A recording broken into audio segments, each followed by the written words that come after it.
एक वक्त था जब ट्रेन पाकिस्तान की इकोनॉमी का स्ट्रॉन्ग पिलर थी। लोग भरोसा करते थे कि ट्रेन सेफ भी है और सस्ती भी। लेकिन आज ट्रेन अपने टाइम से लेट होती हैं और इनके एक्सीडेंट भी होते हैं और पाकिस्तान रेलवे हर साल अरबों का लॉस करती है। दोस्तों, आज की इस वीडियो में हम पूरी कहानी समझेंगे शुरू से लेके आखिर तक। पाकिस्तान रेलवे की शुरुआत हुई 1855 में, जब ब्रिटिश ने सब कॉन्टिनेंट में रेलवे सिस्टम बनाया। ब्रिटिश का मकसद सिंपल था, माल एक जगह से दूसरी जगह ले जाना, आर्मी को फास्ट मूव करना और ट्रेड को कंट्रोल करना। उन्होंने जो रेलवे सिस्टम बनाया वो अपने टाइम का बहुत एडवांस सिस्टम था। 1987 तक रेलवे ट्रैक स्ट्रॉन्ग थे, ट्रेन रिलायबल थी और इसका मैनेजमेंट बहुत अच्छा था। यानी हम कह सकते हैं कि पाकिस्तान को एक रेडी और बहुत स्ट्रॉन्ग रेलवे सिस्टम मिला था। पाकिस्तान बनने के बाद पाकिस्तान रेलवे ने काफी अच्छे काम किए। 1950 से लेकर 1960 तक ट्रेन अपने टाइम पर चलती थी। लोगों का भरोसा था कि ये हमें सेफ अपनी मंजिल तक पहुंचा देगी। उस दौर में रेल्स फैक्ट्रीज को रॉ मटेरियल देती थी, क्रॉप्स को पोर्ट्स तक पहुंचाती थी और आम आदमी के लिए सबसे सेफ और सस्ता सफर भी देती थी। इसी वजह से उस दौर में रेलवे बहुत ज्यादा प्रॉफिट में थी और इसकी मैनेजमेंट बहुत अच्छी थी।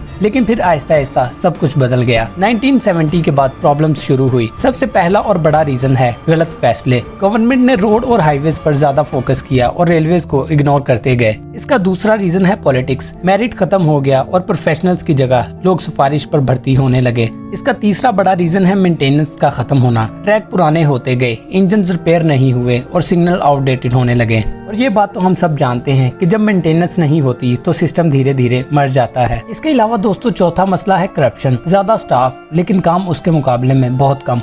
इसके अलावा फेक कॉन्ट्रैक्ट्स, गलत खरीदारी। पैसा सिस्टम से निकलता तो है लेकिन उसका कोई फायदा नहीं होता। इंजन और ट्रैक्स को सही तरह से मेंटेन नहीं किया जाता, जिसकी वजह से एक्सीडेंट्स होते हैं। इन सब के बाद जब CPEC और ML1 का नाम आया तो लोगों को लगा कि अब रेलवे ठीक हो जाएगा। दोस्तों, ML1 एक प्रोजेक्ट का नाम था जिसका मकसद था कि ट्रैक्स को अपग्रेड किया जाएगा, स्पीड थोड़ी बेहतर होगी। लेकिन इसमें भी एक प्रॉब्लम थी, ये प्रोजेक्ट लोन पर था। इससे करप्शन का मसला भी सॉल्व नहीं हुआ।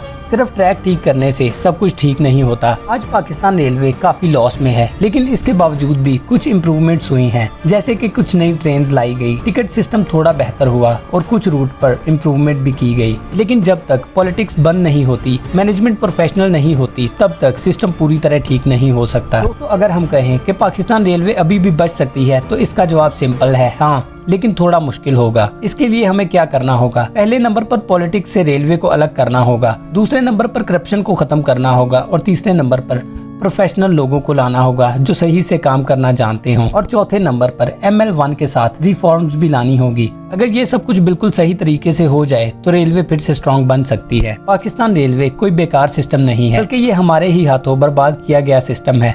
अगर हम अभी भी इग्नोर किया तो फ्यूचर में सिर्फ ये कहानियां ही रह जाएंगी। रेलवे सिस्टम इकोनॉमी को सपोर्ट करता है और इसके अलावा लोगों को सस्ता और सेफ सफर भी देता है। दोस्तों, सवाल ये है कि क्या हम सच में पाकिस्तान रेलवे को बचाना चाहते हैं? अपना जवाब कमेंट में जरूर दें।